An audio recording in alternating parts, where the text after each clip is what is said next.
Assalamualaikum, hai semuanya. Kita berjumpa lagi di video reaction saya kali ini guys. Oke, semoga semuanya sehat selalu. Nah, kali ini saya mau tengok video pembahasan tentang ini ya. Ternyata Eropa lebih lemah dari rakyat Indonesia saat menghadapi krisis.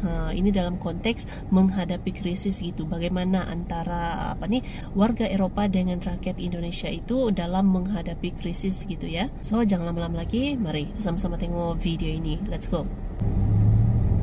Ya, negara-negara Uni Eropa tengah menghadapi krisis energi imbas sanksi larangan impor dari Rusia. Banyak negara yang sibuk untuk mengamankan pasokan bahan bakarnya mulai dari minyak, bumi, gas, hingga batu bara, mengingat munculnya kekhawatiran bahwa sekarang memang banyak negara gitu kan yang menghadapi krisis gitu.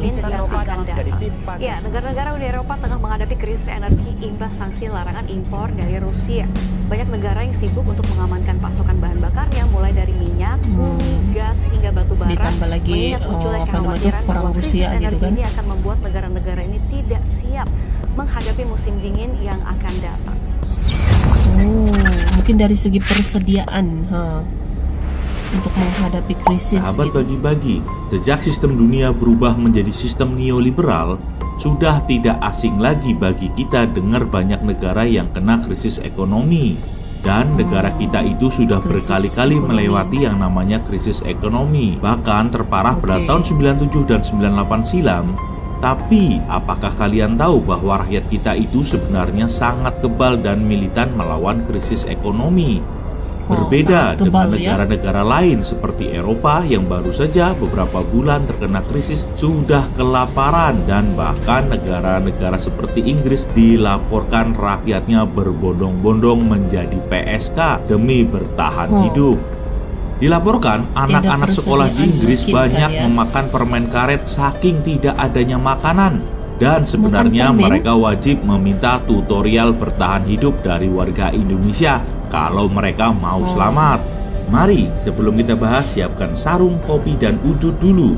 Kali ini kita akan bahas tuntas bahwa rakyat kita benar-benar anti krisis bila tetap melakukan jalan ninjanya para leluhur, gitu kan, bukan sok-sokan menjadi masyarakat oportunis dan liberal yang hanya doyan roti dan keju dan sok-sokan main kripto. Gitu.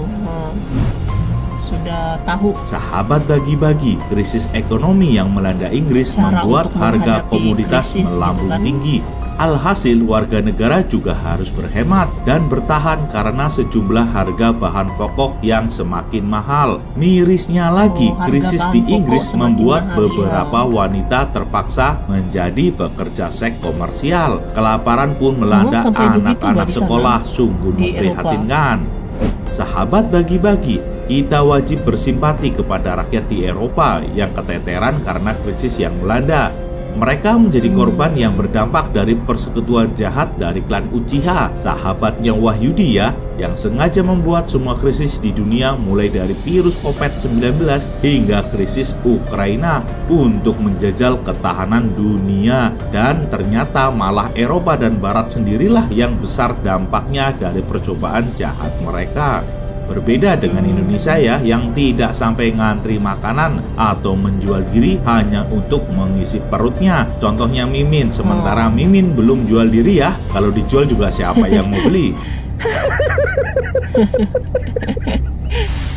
Sahabat bagi-bagi, rancangan para elit global untuk mengkioskan dunia ternyata malah berdampak besar hanya untuk negara-negara barat saja. Di sana sekarang banyak antrian untuk toko-toko makanan hingga antrian menjual diri untuk memenuhi kebutuhan hidup mereka.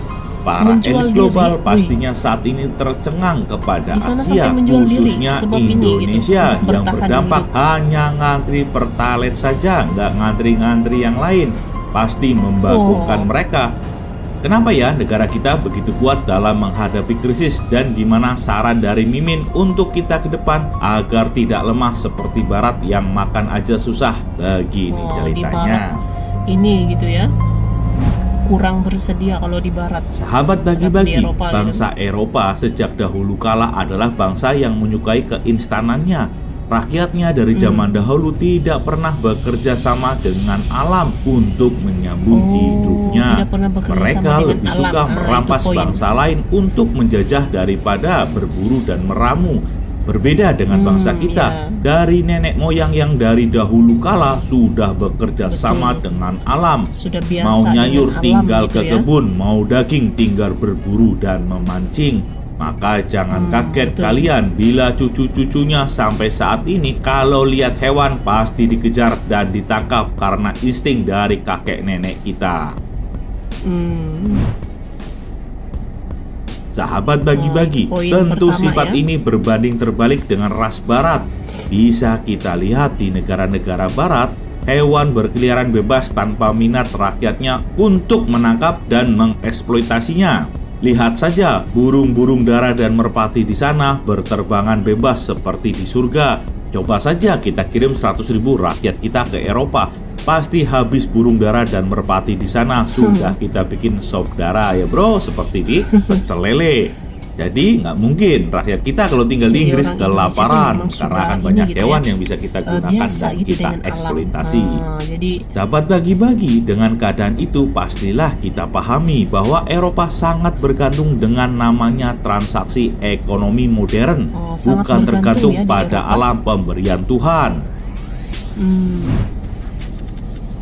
di Sahabat Eropa bagi-bagi, bergantung pada Indonesia transaksi. sebenarnya juga bisa lebih parah dari Inggris. Lihat pendapatan per kapita kita jauh di bawah mereka, tapi kok kita nggak sampai kelaparan seperti mereka, apalagi jual diri ya bro? Tentu jawabannya adalah cara para nenek moyang kita yang mewarisi kemampuan berbaur dengan alam. Dari Mereka nenek dahulu moyang banyak mencoba hal-hal baru dari apa yang mereka temukan di alam. Maka jangan kaget ribuan kuliner ditemukan di negeri ini. Berbeda dengan nenek moyang bangsa Eropa yang hanya tahu gandum dan sosis serta keju saja. Mereka enggan mengeksploitasi alam mereka. Maka jangan kaget mereka kelaparan lantaran krisis yang terjadi dan kelangkaan gandum karena blokade Paman Putin. Ya, kalau karena di sana mereka kan taunya gandum gitu itu-itu kan. aja, berbeda dengan rakyat kita yang kuat ya bro, seperti video kemarin. Apalagi kalau kita tinggal di Inggris, sudah pasti habis itu burung merpati dan hewan-hewan di sana untuk kita jadikan pecel lele. Dan nggak mungkin lagi kita kelaparan ya coy. Sahabat bagi-bagi, dari sedikit simulasi ringan tersebut bisa kita simpulkan, untuk bertahan di dunia yang mulai goncang ini, Mimin kasih saran jangan lupakan ajaran para leluhur kita. Bolehlah kita berkeahlian digital di era sekarang, tetapi walaupun di tetaplah era belajar modern dari gitu kan. alam. Suruhlah anak-anak kalian mengenal sawah, sungai, dan hutan seperti kita dahulu. Betul. Jangan biasakan mereka menjadi orang yang konsumtif.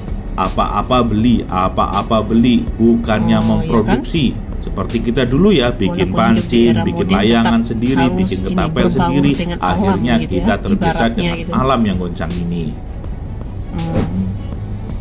Sahabat bagi-bagi, niscaya kalau hanya untuk memenuhi perut kita, masih banyak belut di sawah, masih banyak ikan di sungai. Jangan sampai anak cucu kita tidak mengenal Boleh itu memancing, boleh cari semua. sayur-sayuran Dan di bila hutan, perang dan kan? krisis menghampiri kita, tidak mungkinlah anak-anak tengah kita krisis, menjual Tuhan. dirinya hanya untuk memenuhi perut mereka sehari-hari. Maka kembalikan mental falsafah kita. Langit adalah atapnya, laut adalah dapurnya, dan sawah adalah tamannya. Karena krisis ekonomi terjadi hanya pada negara-negara yang tidak bisa mandiri.